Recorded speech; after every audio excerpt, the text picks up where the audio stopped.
ઉપસ્થિત મહેમાનશ્રીઓ, આચાર્યશ્રીઓ, શિક્ષકશ્રીઓ તેમજ મારા વહાલા વિદ્યાર્થી મિત્રોને મારા ખૂબ ખૂબ પ્રણામ।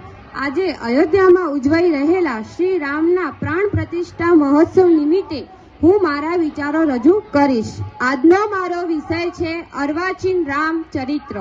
અર્વાચીન રામચરિત્ર એટલે આધુનિક જમાનામાં શ્રી રામનું ચરિત્ર। રામાયણ એ 4 વિચારો સાથે રચાયેલી છે: ધર્મ, કર્મ, અર્થ અને મોક્ષ। રાજા દશરથને 3 રાણીઓ હતી: કૌશલ્યા, કૈકેયી અને સુમિત્રા। કૌશલ્યના પુત્ર શ્રી રામ, કૈકેયીના ભરત, સુમિત્રાના પુત્ર લક્ષ્મણ તેમજ શત્રુઘ્ન। લક્ષ્મણ અને શત્રુઘ્ન જુડવા ભાઈઓ હતા। કોઈને ખબર છે કે શ્રી રામને 4 ભાઈ જ કેમ હતા? તેનું પણ એક કારણ છે। આ 4 ભાઈઓ 4 પુરુષાર્થનું પ્રતીક છે। શ્રી રામ એ ધર્મ, લક્ષ્મણ કર્મ, શત્રુઘ્ન અર્થ અને ભરત એ મોક્ષનું પ્રતીક છે। લક્ષ્મણ એ શ્રી રામ સાથે વનવાસમાં કેમ જશે? કારણ કે તે કર્મનું પ્રતીક છે। કર્મ અને ધર્મને હંમેશા સંયુક્ત રીતે જોડાયેલા રહેવાનું હોય છે। જો ધર્મ અને કર્મ સાથે ના રહ્યા હોત તો આજે આ વનવાસ સફળ ના થયો હોત। જો આપણે પણ જીવનમાં ધર્મ અને કર્મને સાથે લઈને ચાલીશું તો આપણું જીવન પણ જરૂર સફળ થશે। શત્રુઘ્ન અયોધ્યામાં જ કેમ રહ્યા હતા? કારણ કે તે અર્થનું પ્રતીક છે। અર્થ એ ક્યારે રાજધાની છોડીને જઈ શકતું નથી। ખડાઉ મૂકીને ભરત જ કેમ પૂજા કરશે? કારણ કે ધર્મને મોક્ષ પામવા માટે ધર્મના કોઈ પ્રતીકની સાધના કરવી પડે છે। આથી ધર્મના પ્રતીક તરીકે તે ચરણ પાદુકા રાખે છે। પવિત્ર એવી હનુમાન ચાલીસામાં પણ જ્યારે હનુમાનજીની સરખામણી કરવામાં આવે છે ને ત્યારે તુલસીદાસજીએ લખ્યું છે કે રઘુપતિ કિન્હી બહુત બડાઈ, તુમ મમ પ્રિય ભરત હી સંભાઈ। હનુમાનજીની સરખામણી લક્ષ્મણ સાથે નથી પરંતુ ભરત સાથે કરવામાં આવે છે કારણ કે ધર્મને સૌથી પ્રિય મોક્ષ હોય છે।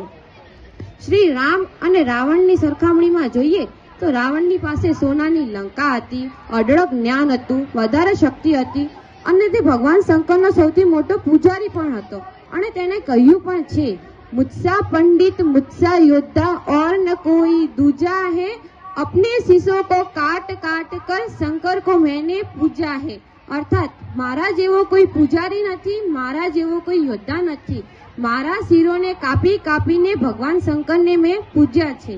રાવણ જોડે આટલું બધું હોવા છતાં શ્રી રામની એવી કઈ શ્રેષ્ઠતા છે જે રાવણની બધી જ યોગ્યતાઓ અને શક્તિઓ પર ભારી પડી જાય છે? તો એ છે ચરિત્ર। આથી તુલસીદાસજીએ લખ્યું છે રામચરિત માનસ। આ કથામાં શ્રી રામના ચરિત્રને ધારણ કરવું જોઈએ અને ચરિત્રવાન બનવું જોઈએ। આપણું ચરિત્ર એવું હોવું જોઈએ કે સામે 100થી પણ વધારે શક્તિશાળી દુશ્મન હોય ને તો પણ આપણું ચરિત્ર એમના કરતા શ્રેષ્ઠ સિદ્ધ થવું જોઈએ। શ્રી રામ જ્યારે વનવાસ દરમિયાન ચિત્રકૂટ પહોંચે છે ત્યારે વનદેવી એમનું સ્વાગત કરે છે અને કહે છે, હે પ્રભુ, હું તમારી શી સેવા કરું? ત્યારે શ્રી રામ કહે છે, હું જે માર્ગેથી આવ્યો છું એ માર્ગના કાંટા હટાવી દેજો ને। ત્યારે વનદેવી કહે છે, પ્રભુ, તમે તો આવી ગયા છો, હવે કાંટા હટાવવાની શી જરૂર? ત્યારે રામ કહે છે, મારો ભાઈ ભરત જ્યારે મને શોધતા શોધતા આવે ત્યારે તેને આ કાંટા ના વાગવા જોઈએ। આના પરથી આપણને ભાઈ ભાઈ વચ્ચેનો નિસ્વાર્થ પ્રેમ જોવા મળે છે। શ્રી રામના જીવન અને ચરિત્ર યાત્રા પરથી હું તમને એમના અનેક ગુણો કહેવા માંગુ છું। પહેલો ગુણ છે દરેક પરિસ્થિતિમાં મનને શાંત રાખવું જોઈએ। શ્રી રામે પોતાના જીવનમાં ઘણા અસુરોનો સંહાર કર્યો, વધ કર્યો। પોતાના જીવનમાં ઘણી વિપરીત પરિસ્થિતિઓ આવી છતાં તેઓ હિંમત નહોતા હાર્યા, ક્યારેય પોતાના મનને અશાંત થવા નથી આપ્યું। તેમણે દરેક પરિસ્થિતિમાં મનને શાંત રાખીને સમસ્યાનું સમાધાન કર્યું છે। તેવી જ રીતે આપણે પણ દરેક પરિસ્થિતિમાં મનને શાંત રાખીને કાર્ય કરવું જોઈએ। બીજો ગુણ છે ચરિત્રવાન। જે પોતાની મર્યાદાઓમાં રહીને પુરુષોમાં ઉત્તમ આચરણ કરે એ જ બને છે મર્યાદા પુરુષોત્તમ। શ્રી રામે ક્યારેય પોતાની મર્યાદાઓનું ઉલ્લંઘન નથી કર્યું, આથી જ એ કહેવાયા છે મર્યાદા પુરુષોત્તમ શ્રી રામ। ત્રીજો ગુણ છે એકતા। સમાજ અને પરિવારમાં એકતા જાળવવી એ ખૂબ જ જરૂરી છે। શ્રી રામ રાજપુત્ર હતા છતાંય તેમણે માતા સબરીના એઠા બોર ખાધા। વનવાસ દરમિયાન તેમણે લંકામાં વિજય મેળવવાનો હતો ત્યારે તેમની સાથે વાનરોની સેના પણ હતી, ત્યારે તેઓ એકતા જાળવીને રાખી હતી। જેમ લંકામાં વિજય મેળવવા માટે એકતા જરૂરી હતી તેમ આપણા જીવનમાં પણ વિજય મેળવવા માટે એકતા રાખવી જોઈએ. ચોથો ગુણ છે વિનમ્ર. હંમેશા વિનમ્ર બનીને રહેવું જોઈએ. લંકા સુધી પહોંચવા માટે શ્રી રામ સમુદ્રદેવ પાસે વિનમ્રતાથી પ્રાર્થના કરે છે ત્યારે તે સમુદ્રમાં માર્ગ મેળવે છે. આપણે પણ જીવનમાં માર્ગ મેળવવા હશે તો વિનમ્ર બનવું જોઈશે. શ્રી રામની સરખામણીમાં આપણા જીવનની સરખામણી કરીએ તો જીવનનો સફળતાનો એક જ મંત્ર છે સંઘર્ષ. શ્રી રામ વિશે હું તમને એક નાનકડો કિસ્સો કહેવા માંગુ છું. અયોધ્યા નગરી એક સાવ સમય સૂની હતી. ત્યારે વર્ષો રાહ જોયા બાદ શ્રી રામના દશરથ રાજાને ઘેર તેમના પુત્રનો જન્મ થવાનો છે એવી ભવિષ્યવાણી થઈ ચૂકી હતી અને નામ પહેલાથી જ નક્કી હતું શ્રી રામ.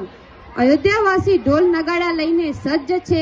ઉત્સવની તૈયારીઓ થઈ ચૂકી છે અને ભવિષ્યવાણી એવી હતી કે જો દિવસના પહેલા ભાગમાં બાળકનો જન્મ થશે તો યશ, કીર્તિ, વૈભવ બધું એના ચરણોમાં હશે અને જો બાળકનો જન્મ દિવસના બીજા ભાગમાં થશે તો એને સંસારના અપાર કષ્ટ સહન કરવા પડશે. વનવાસીઓની જેમ જીવન વ્યતીત કરવું પડશે.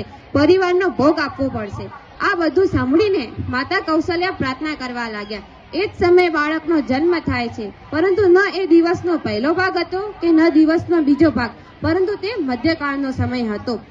આથી નિશ્ચિત થઈ જાય છે કે શ્રી રામને અદ્વિતીય યશ મળશે, પરંતુ એ પણ અપાર કષ્ટ સહન કર્યા બાદ. પરંતુ શ્રી રામ ક્યારેય ગભરાયા નહીં. દરેક પરિસ્થિતિમાં હિંમતથી હાર્યા નહીં અને સંયમથી પાર કરી દરેક ચુનૌતી પર તેમને વિજય મેળવ્યો. આ કહાની ફક્ત શ્રી રામની જ નહીં પરંતુ મારી અને તમારી પણ છે. દશરથ રાજાનું જેણે વચન નિભાવ્યું, અવધનું જેણે રાજ નકાર્યું, વનવાસનું જેણે શોક ન મનાવ્યો, રઘુકુળ રીતની જેણે જાળવી મર્યાદા. આજ ગુણ અને કર્મથી એ પ્રભુ શ્રી રામ કહેવાયા. જય હિન્દ, જય ભારત, જય શ્રી રામ અસ્તુ.